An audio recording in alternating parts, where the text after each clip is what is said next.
All right, good afternoon, everyone. My name is Kirsten Broderick. For those of you that are new, I'm the founder of Northscale. We're a performance management training firm. We work with executives, corporations, and teams with all of our practices based in and steeped in meditation, in the focus and discipline of being still and quiet. This is the mission of Northscale. We're working to create a world where all leaders are calm, focused, rooted in integrity and at peace. And isn't that what we all need to be the leaders in our own lives right now? To be calm and focused, rooted in our personal integrity, not some external idea of integrity or value or morals, but our own personal knowing that's not in our head, that's driven by the ego, or the heart that's driven by your emotions, but from that quiet, still, silent gravitas that we all have access to, that we all know. And to develop that and to live from there in peace, in reality. Let's start. So pause, take a minute, notice where you are, notice the room you're in, notice your body, notice if you're holding on to any tension anywhere.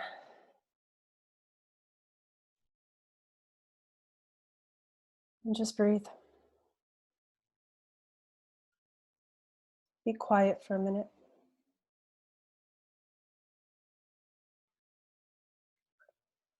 And as you notice the flow of your breath, become aware of a silent but powerful sense of presence.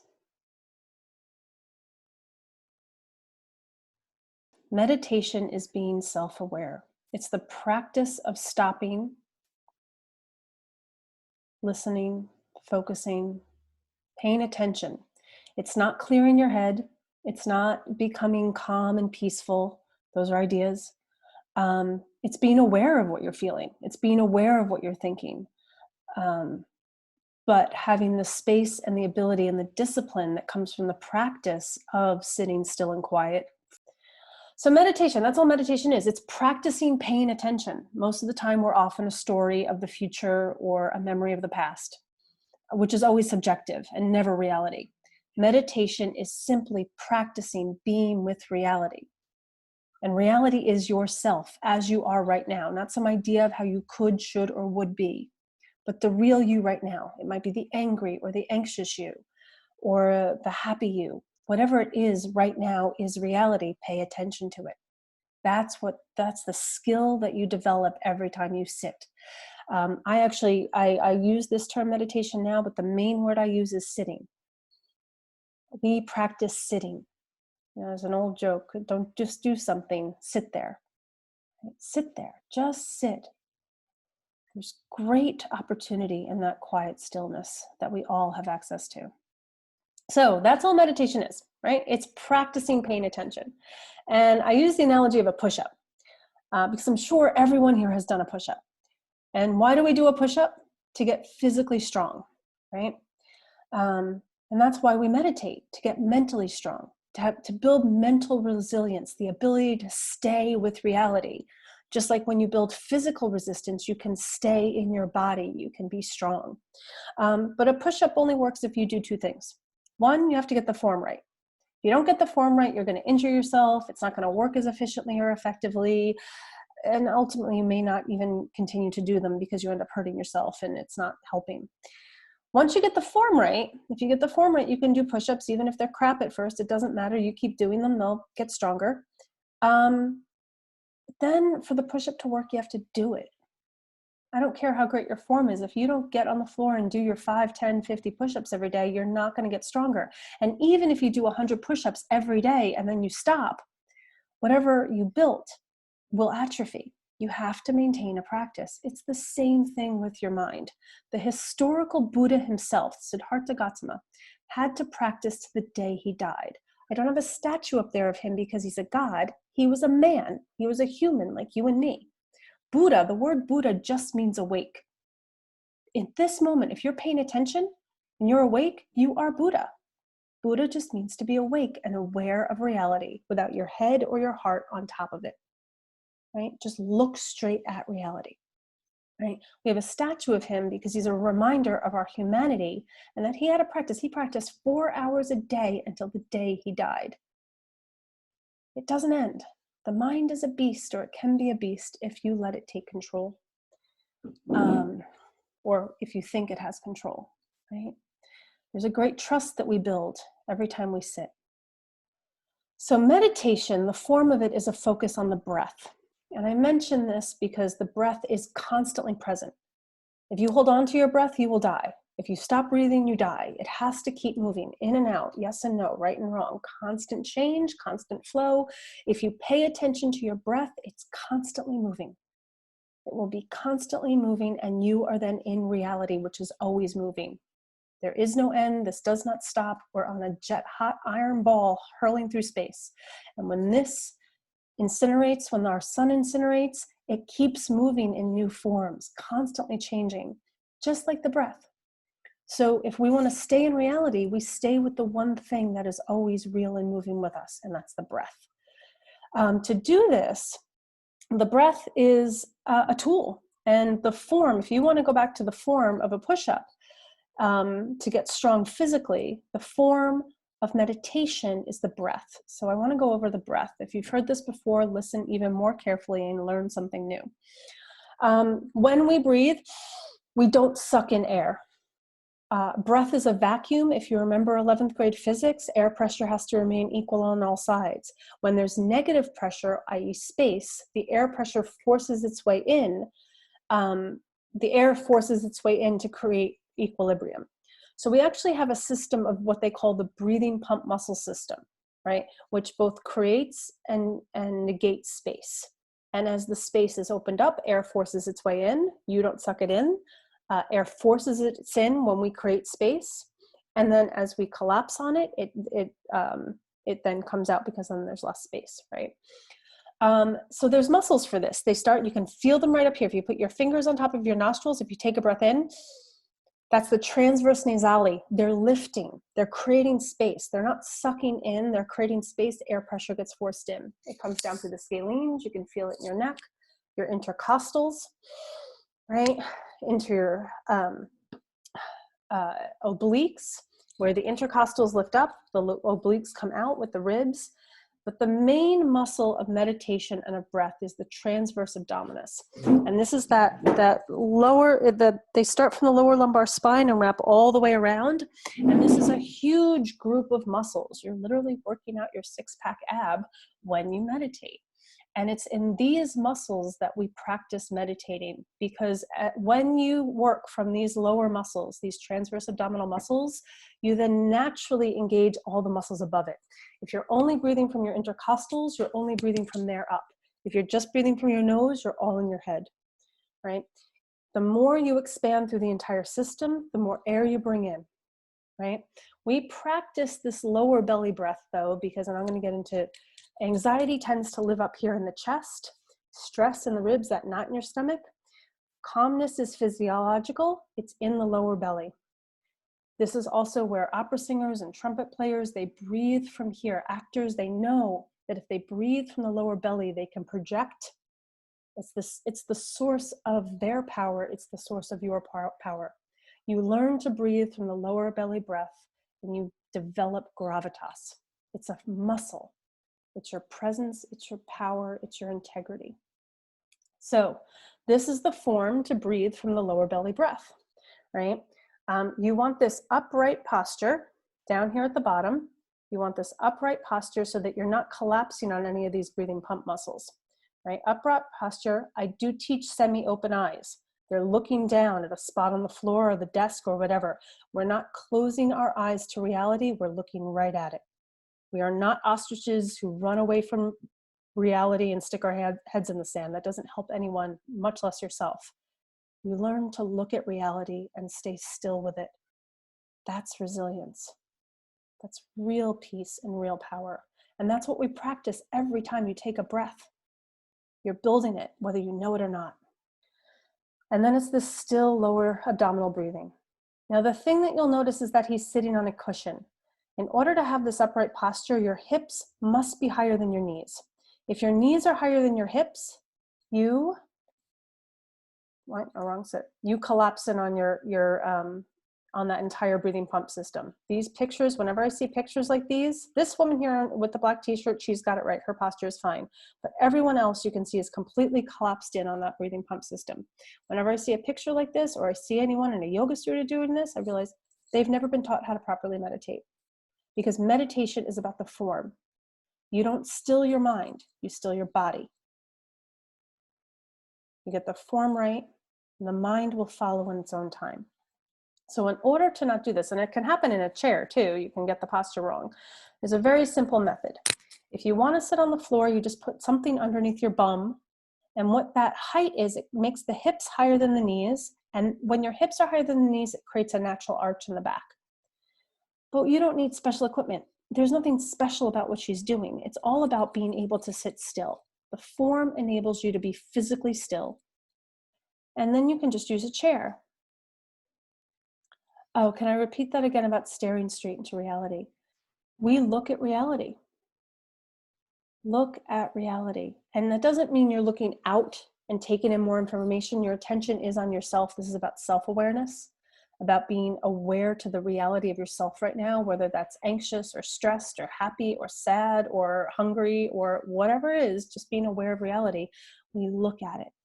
We don't close our eyes to reality. We look right at it. And as you practice that, you end up building real peace with reality. You learn that you don't have to turn away from it. Reality actually has all the information you need. Okay, I'm glad that that was helpful. So, okay, so back to the form. All you need is a chair to get this right. And so I'm going to show you very quickly. So I have my nice little cheap chair here. Great from IKEA, it's perfect. And I'm going to move out a little more. And if I sit anywhere back on my chair, even if I force an arch and open up the breathing pump system, over time, my natural posture is going to collapse. And as soon as I notice that I've collapsed, I'm going to arch my back again. And then this becomes my meditation. I'm moving. It's not helpful. The point of these forms is to help you remain physically still so that eventually the mind can be still on its own. So there's a trick. There's a really easy trick. You got to get those hips right now, because my hips, the way the chair is curved, my hips actually are lower than my knees. So what I do is I go to the last eighth of the chair. Hope you guys can see this. I'm going on the last eighth of the chair, right? And when I do that, right, in order for me to not fall on the floor, my back naturally arches. Perfect.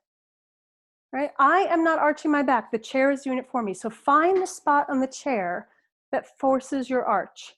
Then I put my feet out a little bit in front of my knees so that my knees are definitely lower than my hips. Elbows at my side, and then hands flat. This is the form. Now, the arch in my back forces my sternum up, my chest opens. Does everyone have this posture? Can everyone do this? I am actually sure that you all can. This is meditation. I'm going to set the timer for 5 minutes. Any question? Good. Yes, good. I'm going to set the timer for 5 minutes. I will ring a bell to start the 5 minutes. And at the end of 5 minutes, I will ring it again to denote the end of our little 5-minute silence. I will probably speak a few times as reminders. I may not. Your work here is to practice just being physically still. The mind and the heart will do what it does. You just keep coming back to your breath, to this reality, to this moment. And it won't be perfect. It wasn't ever perfect for the Buddha. There's no perfect to get to. It's just this reality. The reality of your mind racing, or your heart clenched, or your heart happy. Great. Perfect. Good. Okay. So come into your best posture, sitting on the edge of your chair. I'm going to get a little closer now.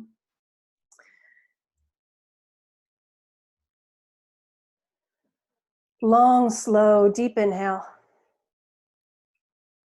Exhale, let the day drop, the week ahead drop. Your ideas of right or wrong, just let them fall into the floor. And as you exhale, relax your shoulders and your hips and your knees and your arches of your feet and your jaw. Inhale, one more deep, aware, awake inhale. Exhale, relax. Come into a normal breath. Find a spot to rest your eyes on the floor or the table in front of you. Then turn all your attention to the rise and fall of your belly breath.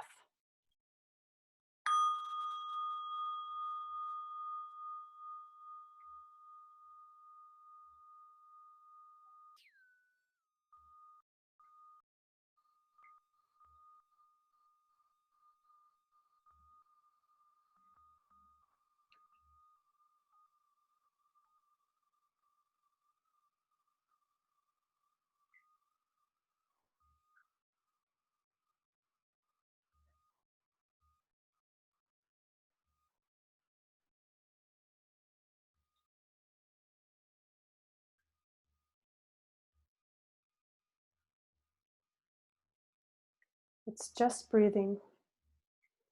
Just pay attention to your breath.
Each inhale, become a little more quiet, a little more still,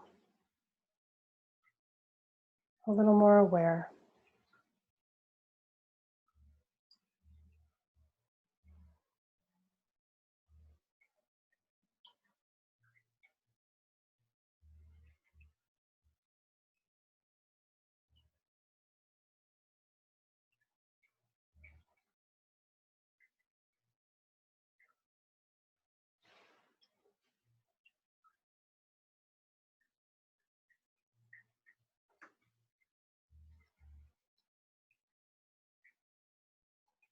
And each exhale, more relaxed, more present.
Keep coming back to your breath, to the quiet that you have inside.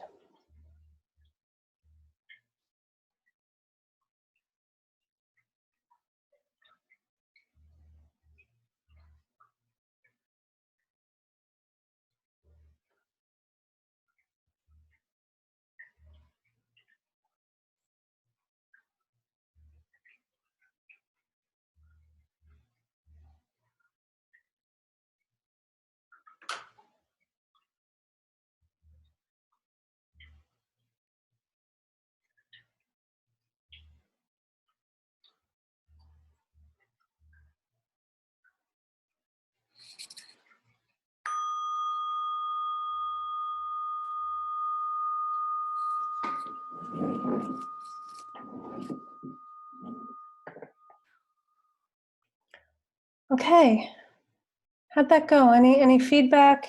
Any problems? Any challenges? Any epiphanies? Whatever it looked like, you did it. Even if it wasn't pretty, I don't care if it's pretty. Is it okay for the chest to feel tight? Yeah, it is. It's reality, right? Breathe with it. It's allowed to be there.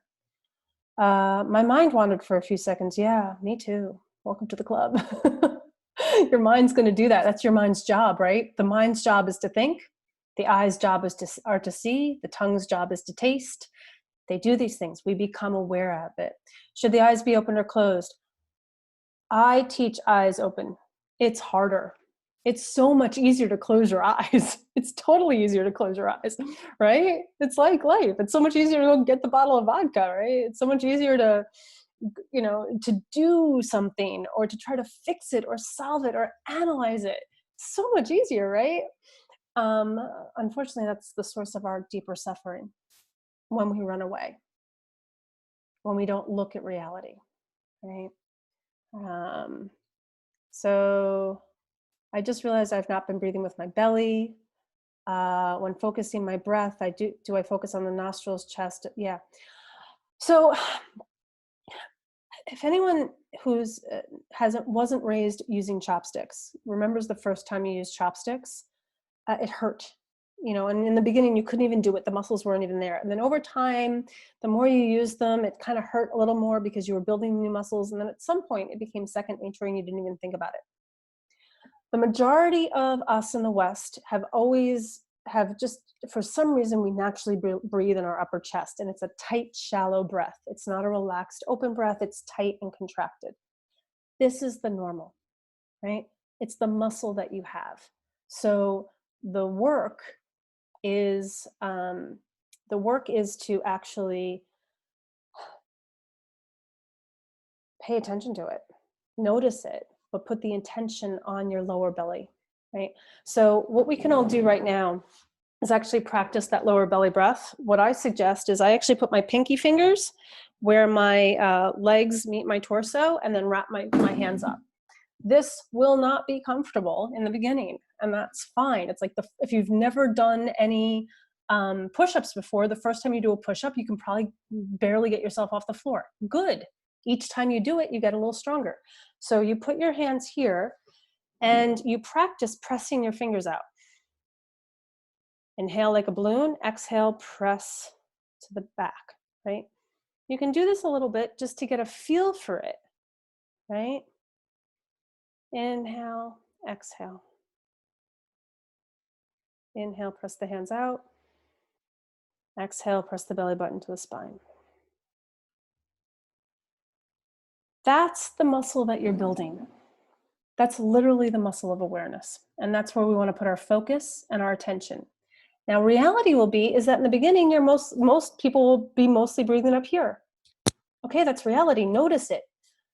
Keep trying to breathe from the lower belly. But when you notice that you're breathing up here, that's okay. That's reality. As soon as you notice reality, come back and try to breathe from the lower belly. It will take time, and that's good. It's like any other muscle. It's going to take time to build. The more you practice, the easier it'll get. Whatever. Mind wandered at the end more than the beginning. Yeah, it comes and goes. The historical Buddha himself practiced for 4 hours a day.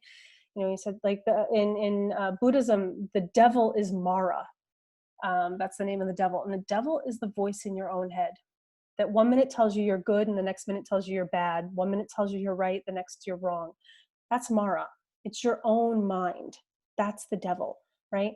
And the Buddha would speak of the troops of Mara right here. He could see them, right? And he had to practice. He had to keep coming back to that belly breath. I use quite often the analogy of driving and traffic signals, right? We don't want to get rid of our thoughts or emotions. This is actually a little bit what we were talking about last week. Come back to here. I love the analogy of a traffic signal for your thoughts and your emotions. They actually are useful. They help you navigate and not get into accidents.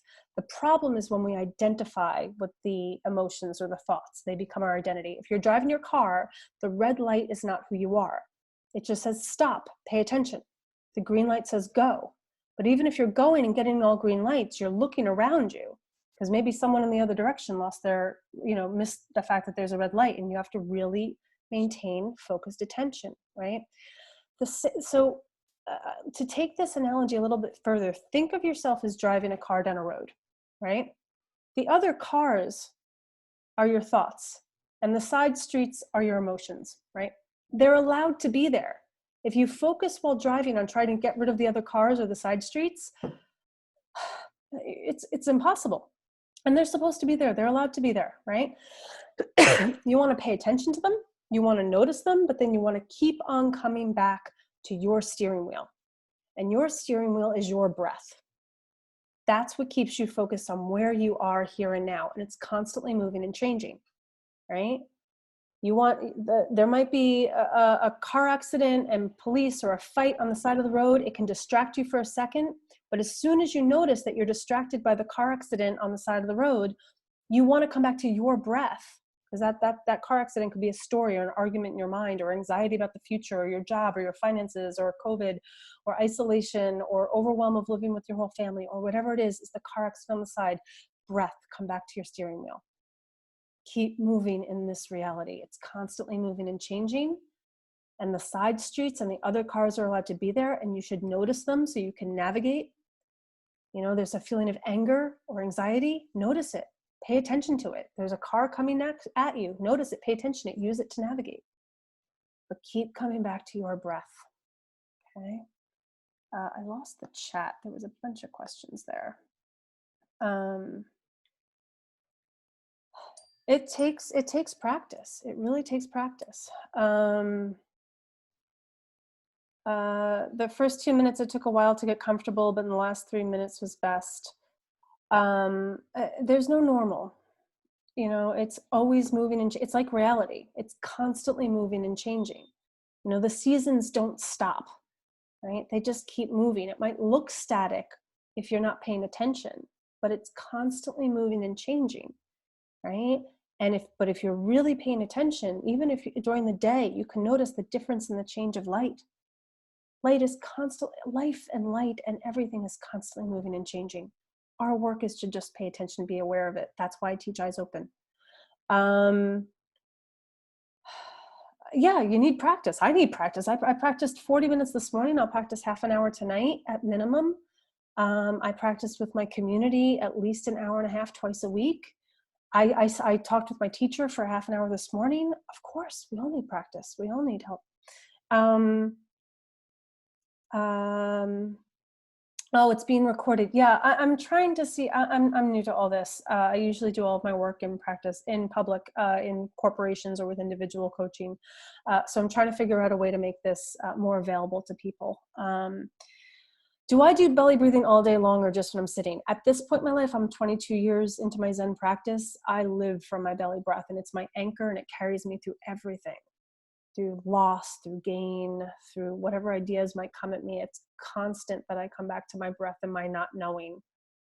The belly breath is ultimately the anchor of not knowing, which is where freedom lies, right? So I want to get a little bit more into this though before we have our closing sit. So we have 7 minutes before we'll do our closing 5-minute silent sit. I'll stay on for a few minutes afterwards if there's other Q&A. But I want to be respectful of folks' time. Oh, it's 12:18. I have the time wrong. All right. So it's already 12:18. I had the time wrong. My mental clock was off because that happens with the mind.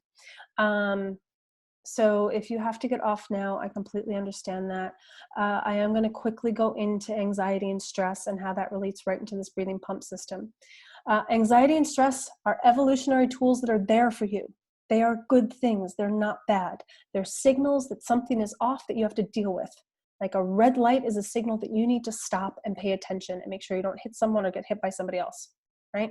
Anxiety and stress are there for you.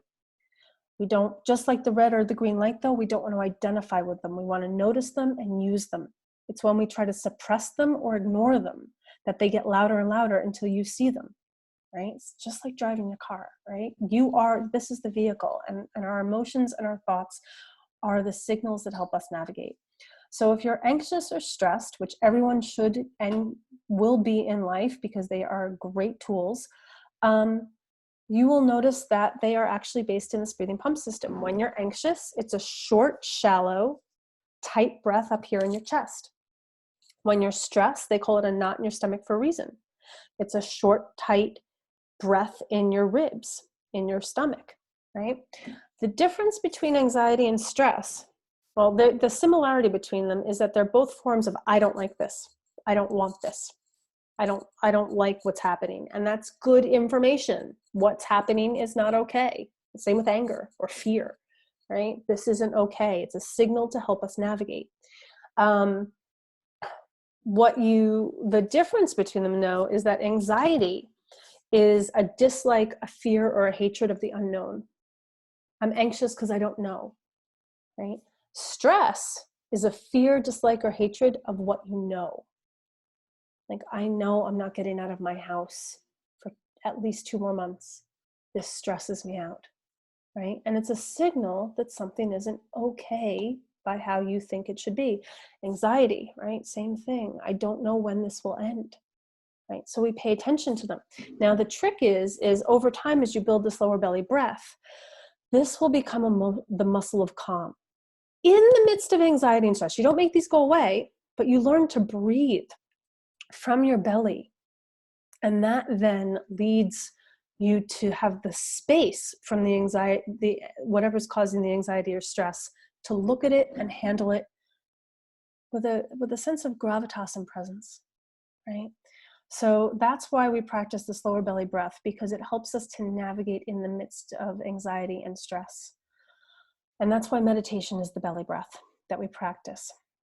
Again, I love this little cartoon, How Not to Meditate, right? No thoughts, no thoughts, no thoughts. The thoughts are supposed to be there. No anger, no. These things are supposed to be there. Meditation isn't about being calm. Calm is another idea. Calm is something else to attain. It's just being in this reality. When you're in this reality, you're awake, you're the Buddha. And again, Buddha was not a god, he's a man. He's a man who learned this through much practice and much work. And one of my favorite Taoist quotes, do you have the patience to wait until the mud of your thoughts and emotions are clear, settles, and then your water is naturally clear? It takes practice and work. So with that all said, let's do a final 5 minutes of quiet, silent presence to reality. Okay, anchored in the belly breath that is always with you. Okay, come into your best posture. Sit on the edge of your chair. This is your time. This is your 5 minutes to be present to reality. Use it. You get this one life. Be awake and aware to it. Long, slow, deep inhale. Exhale, relax. Another inhale. Becoming more awake, more aware. Exhale.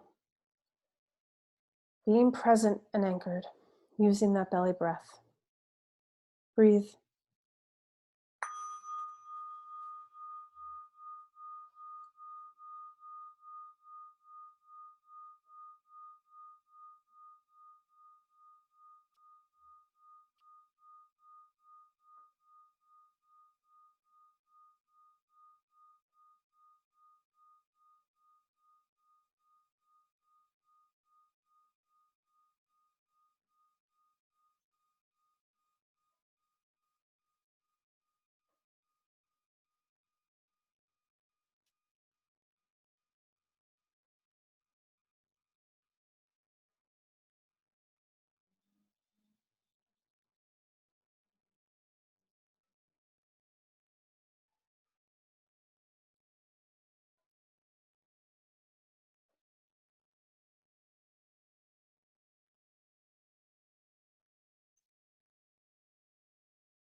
Inhale, aware. Exhale, relax.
When the mind wanders, and it will, just come back to your lower belly breath.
Remaining quiet, all your attention on your body, on your breath.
That was 5 minutes. If you're still on here, you did it. You did 5 minutes. Hopefully you did 5 minutes twice. You can do it. Ask me questions, but I'm going to be back here next Friday. Each week I'll do a slightly different teaching, getting more into the form and the basics. And over time, maybe we'll even get into some deeper teachings, some of the more philosophical things that come up when you get quiet and start to get some space from what you think you know, what you think is right or wrong. It's really interesting to start really looking at the mind and getting some space from things, and becoming more and more present.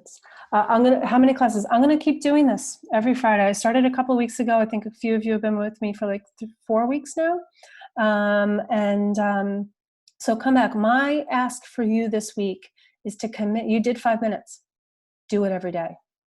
Find a time before you have breakfast, when you wake up in the morning, before you go to bed, if you have to lock yourself in the bathroom. Commit to doing 5 minutes a day. This is a progressive practice.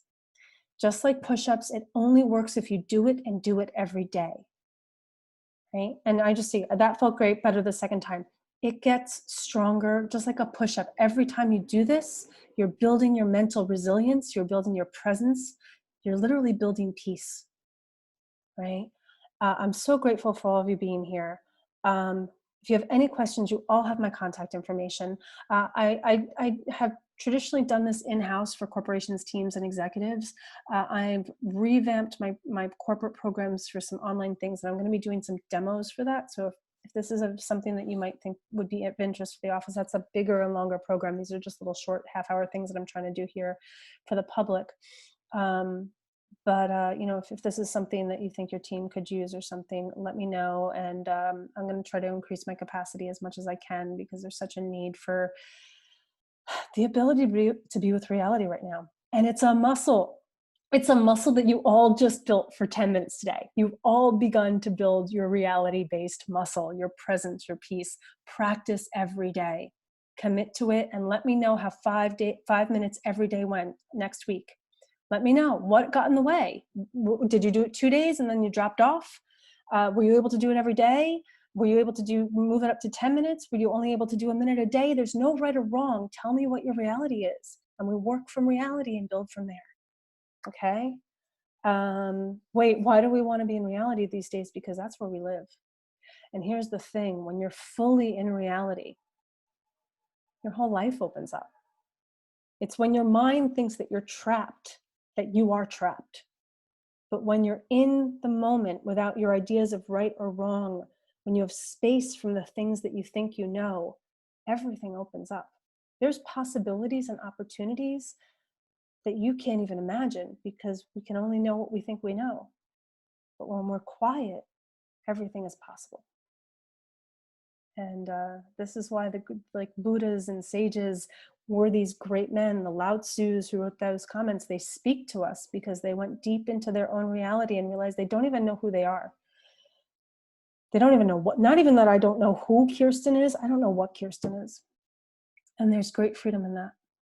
Anyway, I hope that this was helpful. Practice every day. Let your world and your mind and your heart open up. And I'll see you next Friday. Thank you all. Thanks.